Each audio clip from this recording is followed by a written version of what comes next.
ঢাকায় শক্তিশালী ভূমিকম্প অনুভূত হয়েছে। রিক্টার স্কেলে এর মাত্রা ছিল 5.7। ভূমিকম্পের উৎপত্তিস্থল ছিল নরসিংদীর মাধবদ্বীপে। ঢাকা সহ বাংলাদেশের বিভিন্ন স্থানে ভূমিকম্প অনুভূত হয়েছে।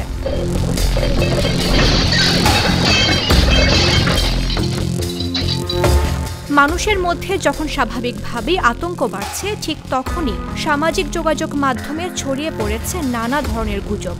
ভূমিকম্প অনুভূত হওয়ার পরপরই খবর ছড়ায় তেজগাঁওয়ে প্রধান উপদেষ্টার কার্যালয় হেলে পড়েছে। তবে পুলিশ বলছে প্রধান উপদেষ্টার কার্যালয় হেলে পড়ার খবরটি সত্য নয়। সোশ্যাল মিডিয়ায় গুজব ছড়ায় রাজধানীর নিউ মার্কেটে একটি ভবন হেলে পড়েছে। আবার কোথাও বলা হয় আরও বড় ভূমিকম্প আসছে। আবার কেউ দাবি করছে 2 ঘন্টার মধ্যে বড় ধস নামবে। অথচ এসব দাবির কোনোটির পেছনেই নেই বৈজ্ঞানিক ভিত্তি বা সরকারি নিশ্চিত তথ্য।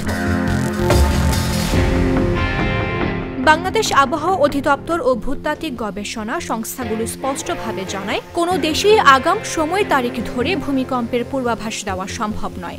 এমন পরিস্থিতিতে ভিত্তিহীন খবর ছড়িয়ে পড়ায় শুধু আতঙ্কই বাড়ছে না, জরুরি সেবার হটলাইন ও উদ্ধার কার্যক্রমেও বাড়তি চাপ পড়ছে।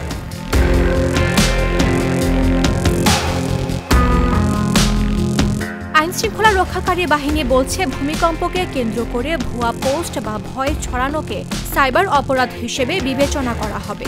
বেশ কয়েকটি সন্দেহজনক অ্যাকাউন্ট পর্যবেক্ষণেও রয়েছে।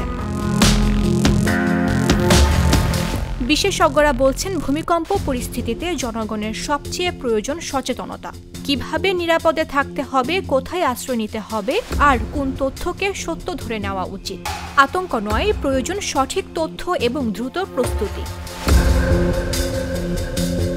নিউজ ডেস্ক, জাগো নিউজ।